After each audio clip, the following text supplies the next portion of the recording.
Mes chers amis, quel plaisir de vous retrouver.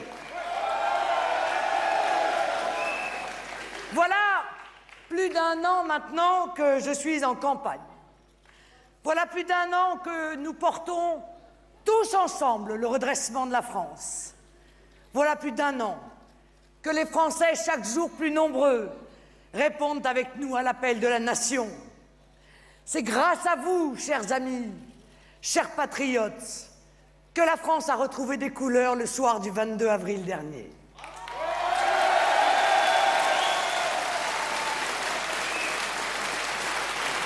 Quand nous avons battu tous les records, 6,5 millions de Français ont choisi le retour de la France.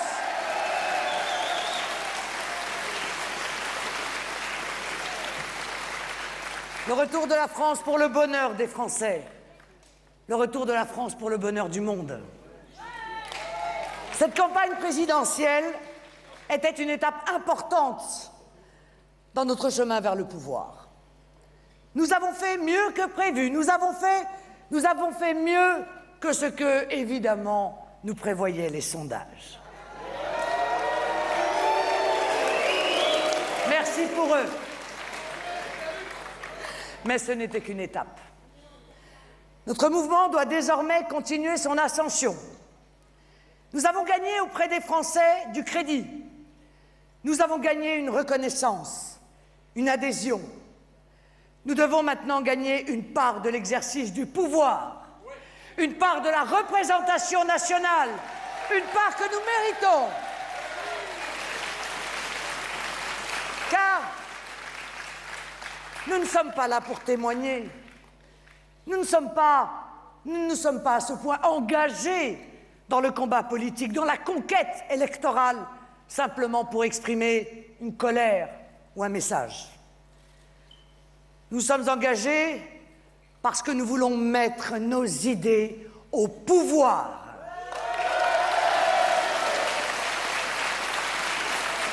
Si nous combattons, c'est que nous avons un objectif, un seul, changer la vie des Français. Des millions de Français le veulent. Des millions de Français, et bientôt une majorité, veulent que nous portions haut les couleurs de la France, leurs couleurs, celles du peuple français, tout entier, réunis sous la bannière de la nation.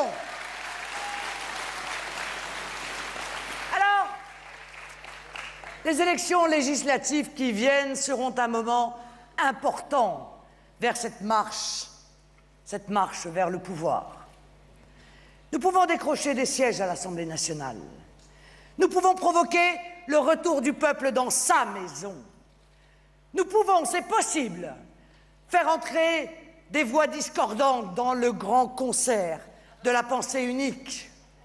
Nous pouvons faire enfin retentir la parole des oubliés, faire gronder le grand cortège des invisibles, lui redonner au Palais Bourbon la faculté de s'exprimer, de se faire entendre. Et il est bien besoin, en cette période troublée, de faire parler le peuple. Car avec François Hollande, les choses commencent bien mal.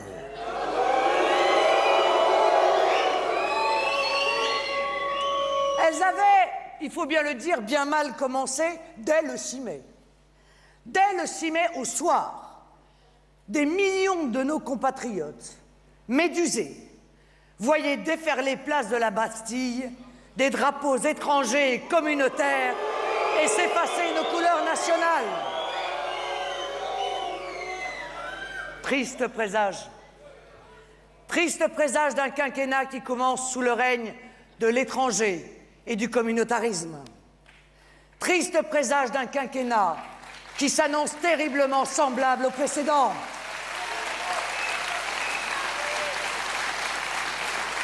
Triste présage d'un quinquennat qui sera celui de l'oubli de la France, comme l'avait été celui de Nicolas Sarkozy. Ces drapeaux flottants place de la Bastille, le soir de ce qui aurait dû être une fête nationale, montraient déjà qu'au sommet du pouvoir, la France venait de placer un homme qui n'allait pas tarder à la trahir. Les premiers pas et les premières décisions du nouveau président nous prouve qu'hélas, nous avions toutes les raisons de craindre son élection à lui aussi. À peine élu, François Hollande a voulu donner aux puissants qui commandent la France depuis plus de 30 ans tous les gages de sa soumission. Ainsi a-t-il d'emblée confirmé son respect des dogmes intangibles.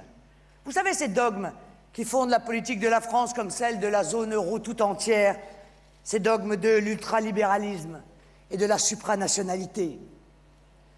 Ainsi a-t-il entériné le transfert de la politique budgétaire de la France vers les mains de technocrates non élus, responsables devant personne, totalement insensibles à l'intérêt de la France et de son peuple. L'infâme traité signé par Nicolas Sarkozy, traduction fidèle des desiderata allemands, honteuse abdication de la France devant la suprématie européenne, ne sera pas remis en cause. Il n'a pas fallu longtemps d'ailleurs à Angela Merkel pour constater qu'elle pourrait disposer avec François Hollande d'un allié aussi docile que Nicolas Sarkozy et rapidement changer son fusil d'épaule. Après avoir soutenu l'un, elle s'accommode très vite de l'autre. Voulant amuser la galerie et nous faire croire qu'un autre chemin se dessine, tout au plus François Hollande parviendra-t-il à un endroit ou à un autre du traité Merkozy à ajouter le mot croissance. Comme si une petite retouche cosmétique sur un texte inique allait pouvoir en changer la substance. Comme s'il suffisait de parler de croissance pour que, par miracle, elle vienne remplacer la dépression, la crise et son lot de malheurs. Non, c'est bien l'austérité que François Hollande et son gouvernement nous préparent. Une austérité sans doute plus cruelle et plus injuste encore que celle de Nicolas Sarkozy. C'est l'austérité sans fin, la rigueur inutile, celle qui va encore plus plomber nos comptes et faire s'envoler le chômage, faire s'effondrer encore le pouvoir d'achat des Français. C'est cette austérité aveugle qui nous mettra sur les pas de la Grèce. Après l'Irlande, le Portugal, l'Espagne et l'Italie, ce sera le tour de la France. C'est cette folle politique de soumission aux banques et aux marchés financiers renforcée et mise sur pilotage automatique, commandée depuis Bruxelles et Francfort, qui nous jettera directement dans le mur de la ruine, comme d'autres pays sont en train de s'y écraser. Ces premiers pas de François Hollande nous montrent à quel point nous avions raison de craindre ces paroles prononcées à Londres avant son élection. Non, la finance n'a rien à craindre de M. Hollande. Elle n'a rien à craindre de cette gauche qui avance masquée pour mieux faire passer l'amère pilule de la faillite, du chômage et de la pauvreté. Et d'ailleurs, ne s'est-il pas empressé de défendre le mémorandum grec, c'est-à-dire le retour à l'âge de pierre économique et social? Le nouveau président de la République a décidé d'ajouter à cette infecte tambouille européenne le pire des ingrédients, les eurobonds. Ces dettes communes de la zone euro qui nous précipiteront plus rapidement encore, si c'est possible d'ailleurs, au niveau des Grecs, qui accéléreront encore le train de la ruine collective, celle de tout un continent, et on en est réduit à se féliciter qu'Angela Merkel s'y oppose et interdise les eurobonds à François Hollande. François Hollande assume d'autres héritages de M. Sarkozy. Il n'y a pas que ce funeste traité européen, il y a aussi la méthode, qu'il semble vouloir maîtriser autant que celui qui le précédait. C'est la méthode bien connue de l'enfumage électoraliste.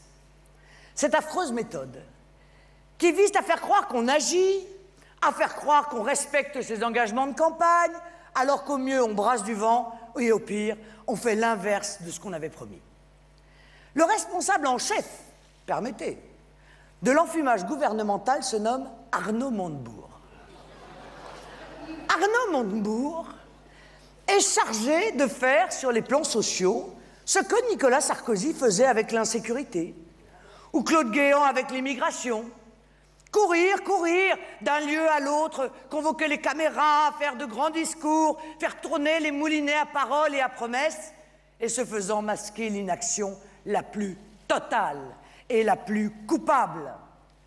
Car, mes chers amis, à quoi sert-il de courir les usines qui ferment, de mettre les projecteurs sur quelques cas qui auront eu la grâce d'une intervention ministérielle, quand les centaines d'autres sites menacés seront laissés sur le carreau?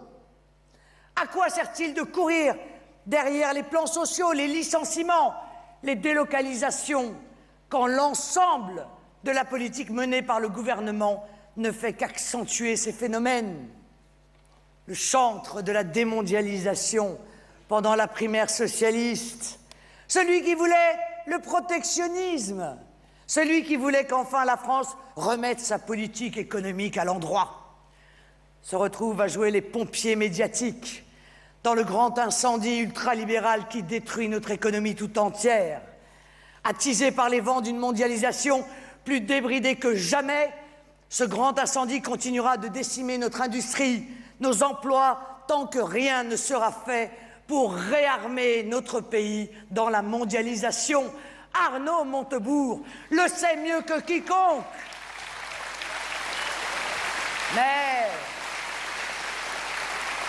Mais il a succombé, lui aussi, aux ors de la République, aux honneurs ministériels et aux délices médiatiques.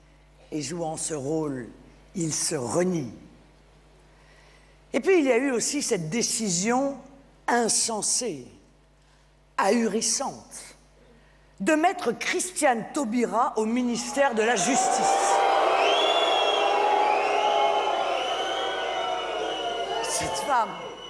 Cette femme indépendantiste, soutien de la désintégration de la République, placée à la tête d'un ministère régalien, mais quel triste symbole pour l'unité de la République, quel triste symbole pour l'autorité de l'État. La suppression des tribunaux correctionnels pour mineurs aura été sa première mesure. Mais cela se passe de commentaires.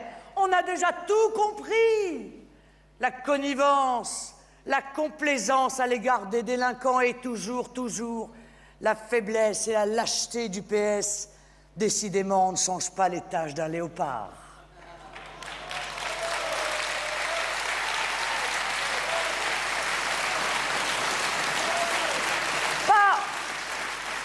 Pas de changement non plus à l'extérieur de nos frontières.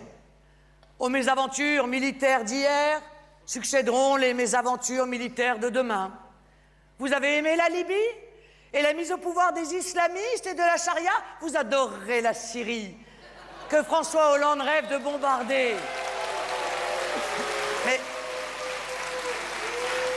Mais pour y mettre qui? Les islamistes encore? Et laisser un pays sombrer dans le chaos après les fiascos d'Afghanistan, d'Irak?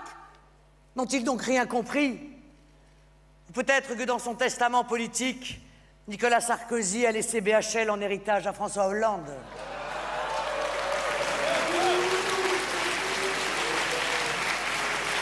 La France doit cesser de faire les guerres des autres et d'y laisser ses fils.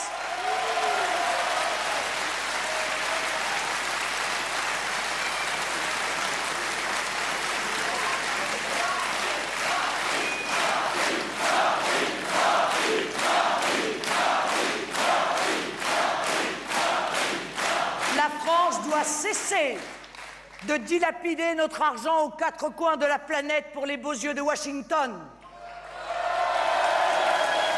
Nous n'avons rien à faire dans cette nouvelle aventure militaire et nous devrions plutôt venir en aide aux minorités chrétiennes d'Orient, honteusement abandonnées de tous.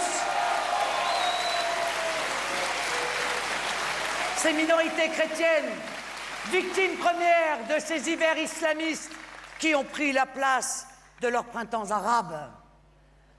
Avec François Hollande, c'est donc finalement une poursuite, voire une amplification du désastre sarkozyste qui s'annonce.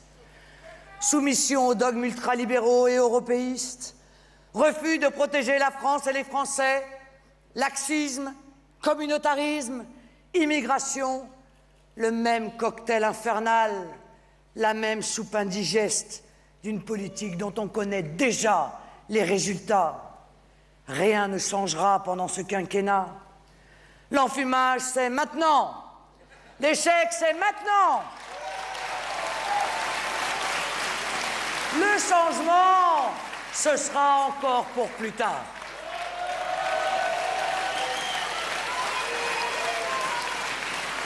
Alors, face à cette politique, face à cette fausse alternance, face à cette tragique poursuite de notre déclin, face à cette nouvelle arnaque de l'UMPS, il faut une opposition.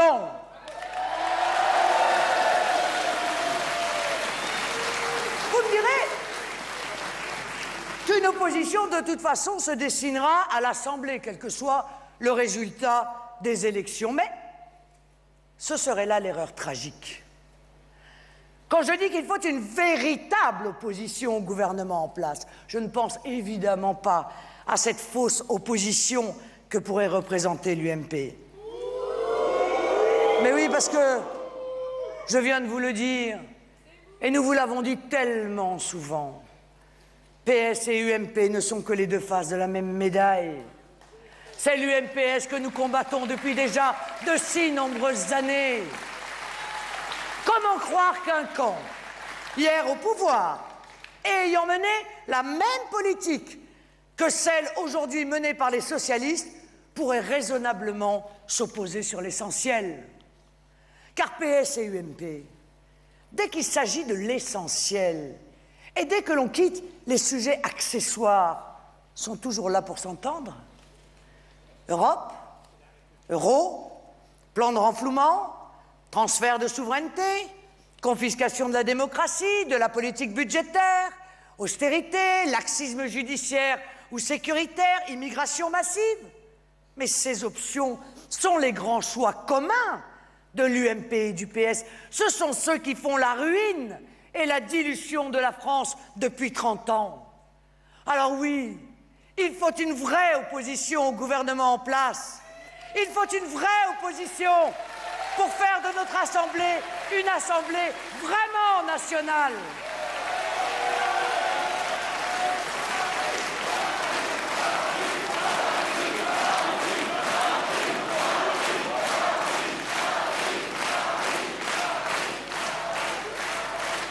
Nous ne voulons pas une simple collection de robots décérébrés par l'utopie européiste.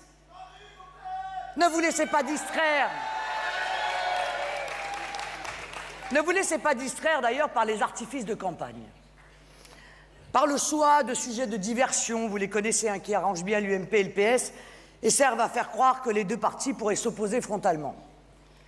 L'affaire Taubira est d'ailleurs, à ce titre, en même temps piquante et emblématique, lorsque l'on apprend de sa bouche qu'elle avait été contactée par Nicolas Sarkozy en 2007 pour faire partie de son gouvernement.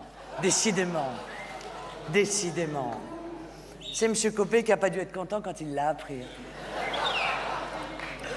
Ne vous faites pas avoir par le droit de vote des étrangers. Cet épouvantail toujours agité par la gauche pour faire croire que PS et UMP sont différents.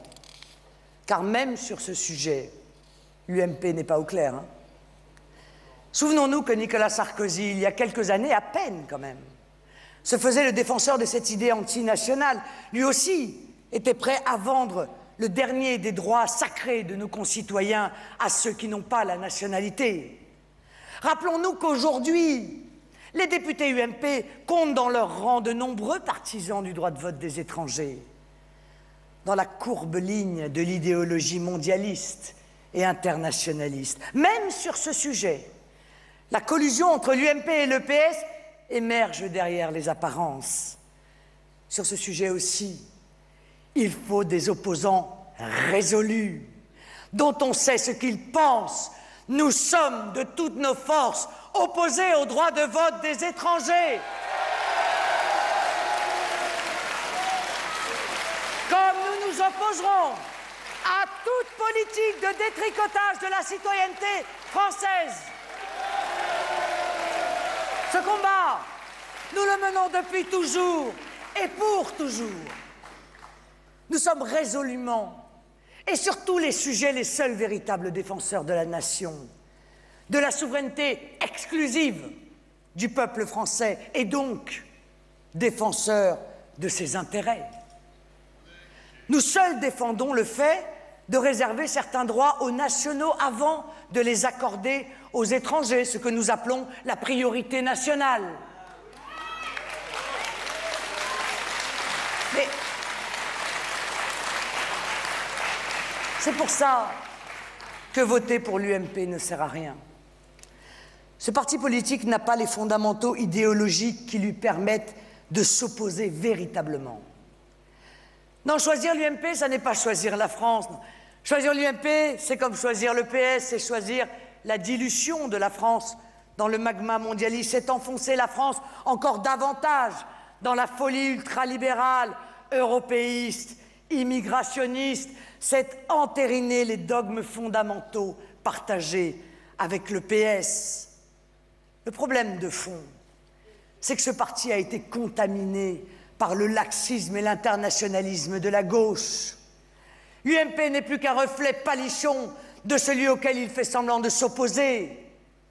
Je sais que beaucoup d'électeurs de Nicolas Sarkozy à l'élection présidentielle ont été séduits par son discours national. J'avais pourtant averti les Français.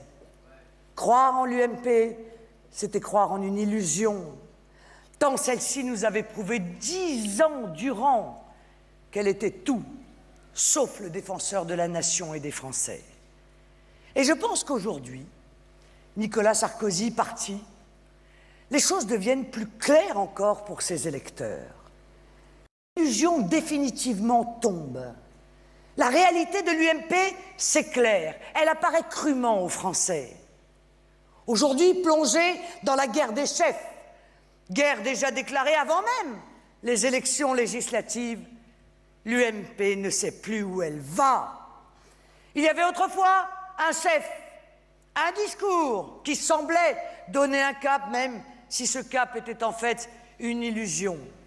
Aujourd'hui, il n'y a plus rien que le néant d'un champ de ruines qui ne demande qu'à s'étendre, plus de boussole, plus de repères, plus de convictions structurantes, rien qu'un assemblage hétéroclite qui a perdu toute vision, qui n'a plus de direction, plus d'énergie. Cette guerre des chefs à l'UMP ne mérite que notre mépris. Ces ambitieux, dévorés par l'appétit du pouvoir, obsédés déjà par la candidature présidentielle de 2017, imaginez, à peine la défaite de Nicolas Sarkozy est-elle annoncée qu'ils repartent déjà au grand combat des égaux, leur sport favori. Et mes chers amis, dans ce contexte affligeant, que penser des déclarations récentes de Jean-François Copé? Celui qui, pour quelque temps encore, dirige un parti en déroute, ose nous dire que notre seul objectif serait de faire perdre l'UMP. Comme notre objectif aurait été, selon lui, pendant la présidentielle, de faire perdre Nicolas Sarkozy. Mais ont-ils besoin de nous pour perdre?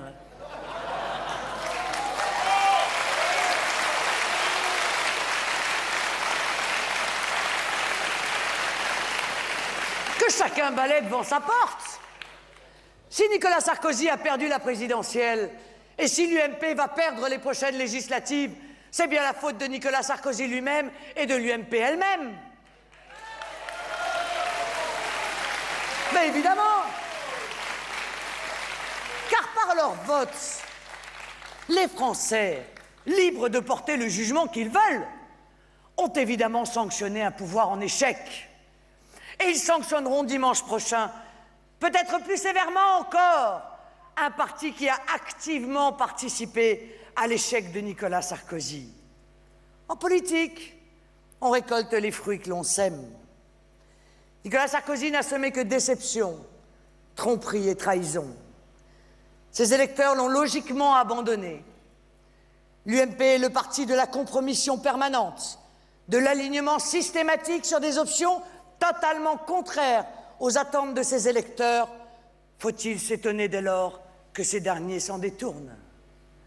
On nous accuse de nous maintenir lorsque nous pouvons être au second tour. Mais n'est-ce pas le rôle, le devoir même de tout parti qui respecte ses engagements, qui respecte ses électeurs? Nous voulons le pouvoir. Nous sommes porteurs de cette espérance pour les millions de Français qui nous soutiennent. Devrions-nous quitter la compétition au milieu du gué? Se désistent-ils, eux, à l'UMP, pour nous faire élire au second tour? Ah non, c'est l'exact inverse. Ils appellent à nous faire battre. Ils appellent à voter PS ou Front de gauche ou communistes pour nous empêcher d'entrer à l'Assemblée. Ils voteraient pour n'importe qui pour que nous soyons battus. Beaucoup l'avouent, comme Nathalie Kosciusko-Morizet.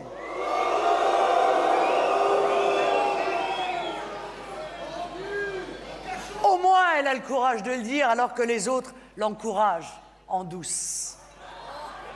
Et nous devrions, nous, être la béquille de ce grand corps malade qu'est devenu l'UMP.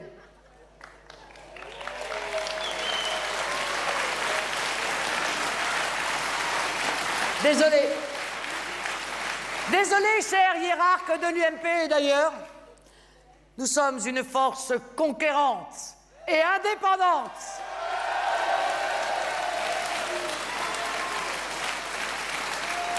Le Rassemblement Bleu Marine fédère au-delà du Front National et nous sommes maintenant l'aiguillon moteur de la vie politique.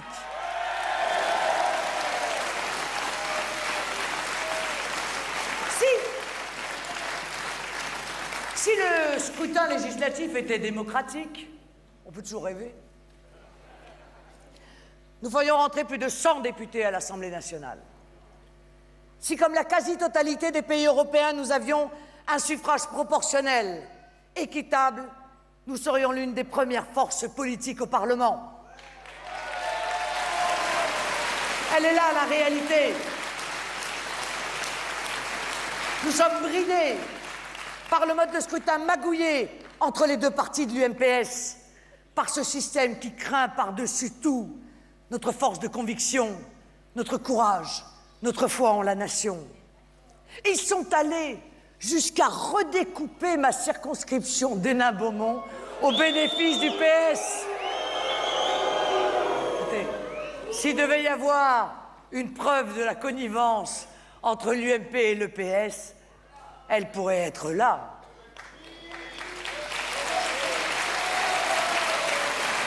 Oh,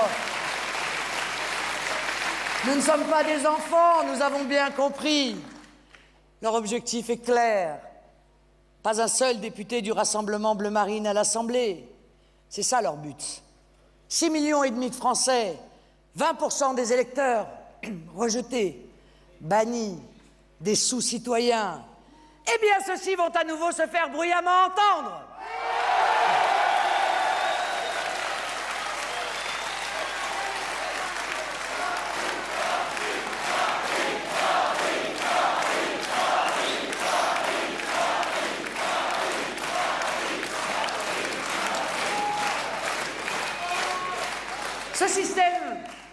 Ce système nous combat parce qu'il sait que nous sommes pour le peuple, pour le retour du peuple dans sa maison.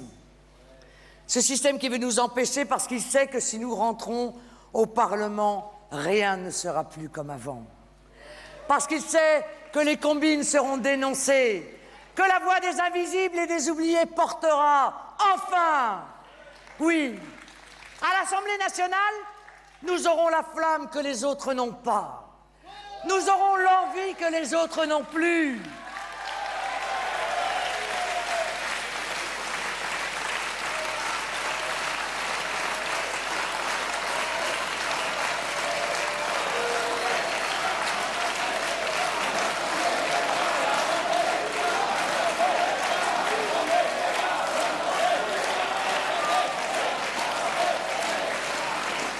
Nous aurons, mes amis, l'amour de la France comme carburant, alors que les autres ne croient plus dans notre pays. Nous serons force d'opposition à un système qui fait mal, force d'information sur ce qui se trame dans les allées dorées du pouvoir et surtout force de proposition sur tous les sujets qui intéressent les Français. S'ils veulent que nous soyons absents de l'Assemblée nationale, c'est parce qu'ils tremblent devant ce rôle que nous y jouerons pleinement. Ah!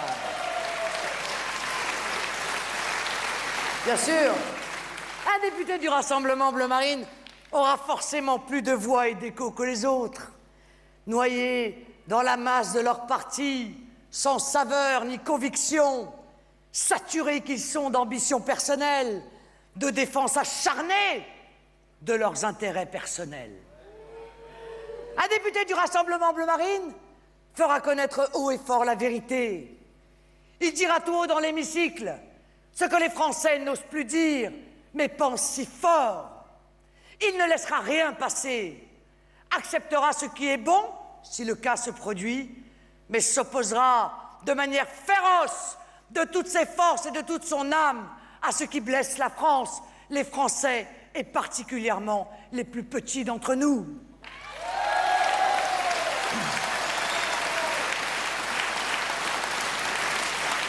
Ça sera fini pour eux.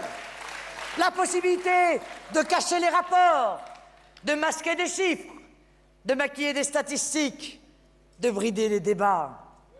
À l'opacité et aux petits arrangements entre copains de l'UMP et du PS succédera le temps de la transparence et de la vérité.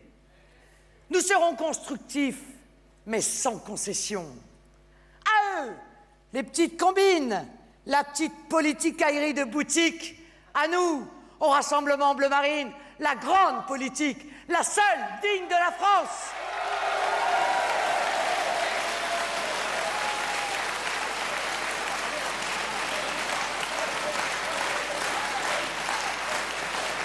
Oui, mes chers compatriotes, je vous en fais le serment.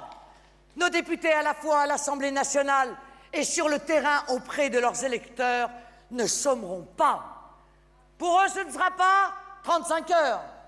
Mais le travail, encore le travail et toujours le travail. Parce que nous voulons remettre la France au travail, nos députés commenceront eux-mêmes par se retrousser les manches et aller au charbon. Ah, ça risque de trancher, hein. Ça risque de trancher avec les élus dilettantes, là, avec les élus de salon, vous savez, qui pullulent dans les rangs de l'UMP et du Parti socialiste. Nos députés n'auront de cesse de proposer le changement, mais le vrai, celui-là. La rupture avec un système qui échoue depuis si longtemps. Ils porteront un projet centré sur les protections qu'attendent les Français. Catégories populaires, classe moyenne, retraités qui n'en peuvent plus. Protection économique et sociale. Et sur ce point, nous mettrons les autres élus au pied du mur.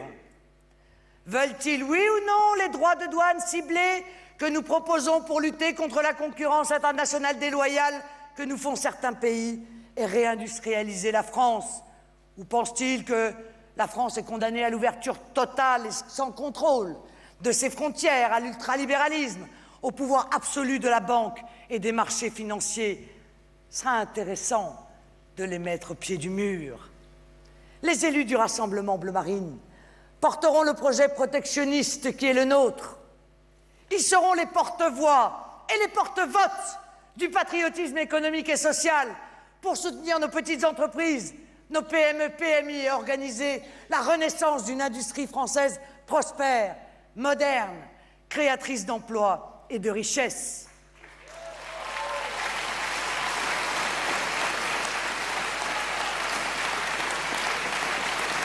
Nos élus s'attacheront à protéger les plus petits sur la question cruciale de l'accès aux soins. Il est insupportable de voir tant de nos compatriotes obligés de renoncer à se soigner correctement faute de moyens. Alors oui, nous nous battrons sans faiblesse pour une santé de qualité pour tous les Français, des hôpitaux de qualité, la fin des déremboursements de médicaments. Nous rejetterons la privatisation de la santé et cette médecine à deux vitesses qui ferait tant les affaires des compagnies d'assurance et des lobbies qui gravitent autour de l'UMP et du PS. Mais protéger l'accès aux soins, c'est lutter aussi contre les fraudeurs et les profiteurs qui honteusement abusent de la solidarité nationale au détriment de plus en plus de ceux qui en ont vraiment besoin.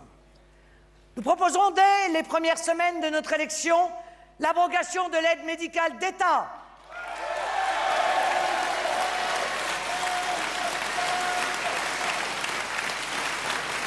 Dont je vous rappelle tout de même qu'elle a été mise en place par Jospin au profit des clandestins et conservée, aggravée par Nicolas Sarkozy et l'UMP.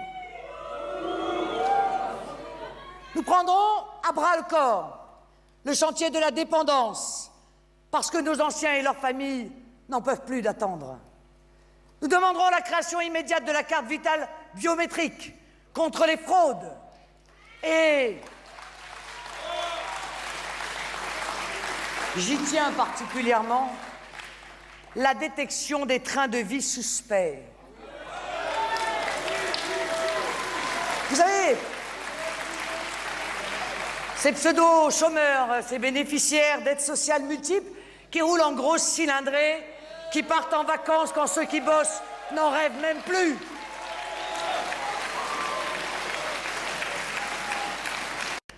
Nous serons les seuls et vrais protecteurs des Français qui triment, des Français qui rament, des Français qui n'en peuvent plus. Les représentants du PS et de l'UMP sont parfaitement disqualifiés sur la sécurité et l'immigration. Nos élus auront une mission à l'esprit, en permanence, rétablir l'autorité de la République sur chaque mètre carré du territoire national.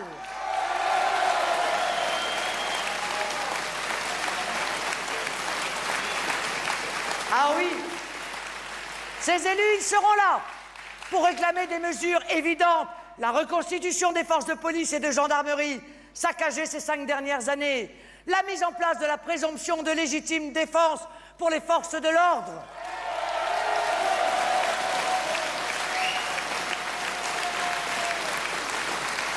La fin des remises automatiques de peine. Je rappelle que 15 ans de prison, ça doit être 15 ans, pas 8. La mise au pas des 5000 caïds qui terrorisent nos quartiers. La lutte sans pitié contre la drogue.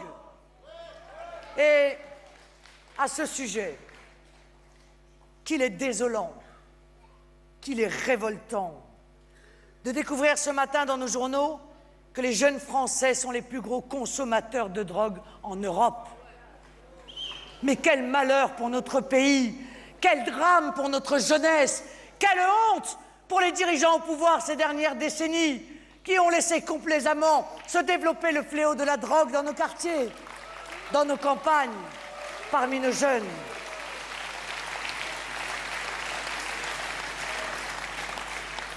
Et parce que les deux sont bien évidemment liés, l'immigration devra être stoppée. C'est cela aussi que nos députés proposeront sans attendre. La fin de Schengen et le contrôle de nos frontières sera au cœur du projet que nous mettrons dans le débat.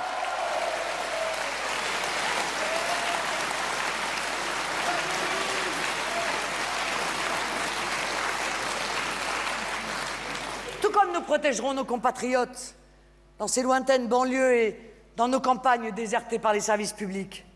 C'est une autre protection que nous proposerons, celle qu'offrent des services publics de qualité, moins chers, extraits des griffes ultralibérales de la Commission européenne.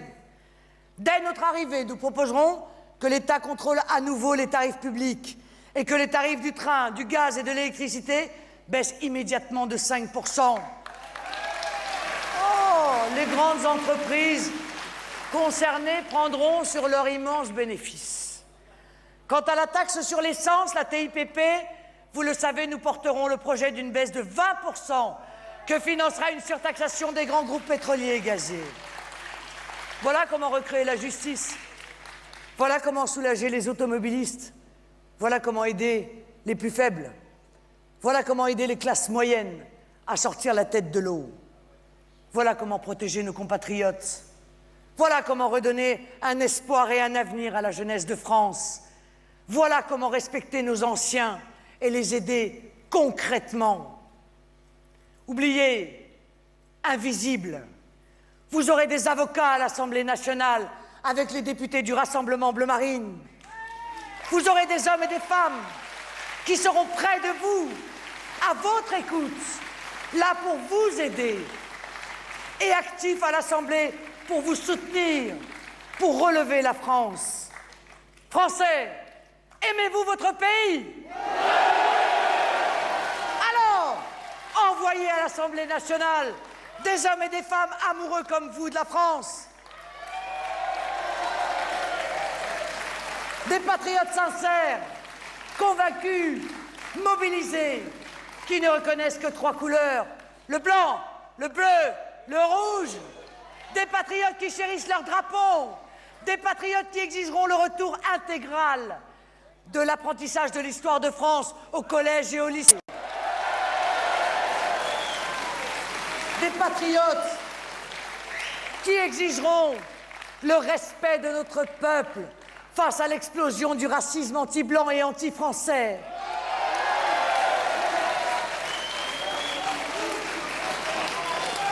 Qui semble légitimé par un système qui scandaleusement continue à le nier. Français, bougez-vous. J'ai besoin de votre entière mobilisation. Voyez combien les députés du Rassemblement Bleu Marine seront utiles à la démocratie, utiles au débat, utiles à la transparence, utiles à l'avenir de la France. Voyez comment ils bousculeront le ronronnement établi d'une assemblée de notables endormis et connivants. Voyez comment, armés de notre projet et de leurs convictions, ils trancheront avec les combinaisons d'appareils. Vous avez voté pour moi à la présidentielle. Vous croyez comme nous en cette formidable dynamique, en cette espérance historique que nous représentons. Alors, allez aux urnes le 10 et le 17 juin.